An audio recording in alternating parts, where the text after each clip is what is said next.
Yun mga lodi, samahan niyo po ako at ating papasukin ang Crystal Cave ng Buluwang, Mabinay, Negros Oriental. Alam niyo po mga lodi, marami pong mga treasure hunter na pumapasok dito dahil po sabi-sabi, meron daw pong ginto o mga mamahaling kristal sa loob. Pero wala naman pong nakapagpatunay na merong ginto sa loob. Kaya atin pong papasukin at titignan kung anong mga crystals ang nasa loob ng buluwang. So, marami pong klase ang kristal. Merong mamahalin at meron din po namang mga hindi nabibili. So, meron din pong mga kristal na nakapagpapagamot ng mga sakit. Meron din pong mga kristal na ginagamit panggayuma. Meron din pong mga kristal na ginagamit upang ikaw ay sumagana o yumaman.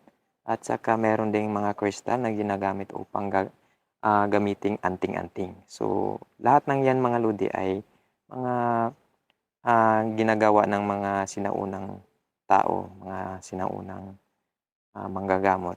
Pero sa ngayon, iilan na lang yung mga gumagamit ng mga ganyan, no?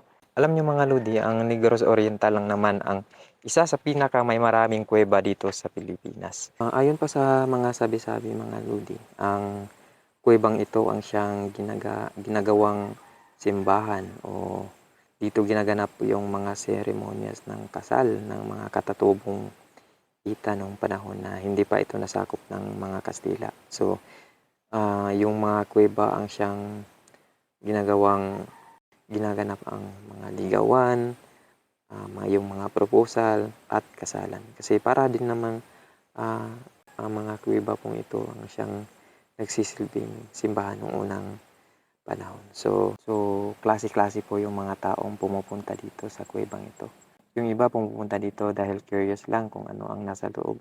Yung iba naman curious sa kung meron bang talagang mga mamahaling kristal. Yung iba pumapasok ng mga kuweba dahil gusto lang magpa-picture, gustong makakita ng magagandang view, gustong mag-vlog.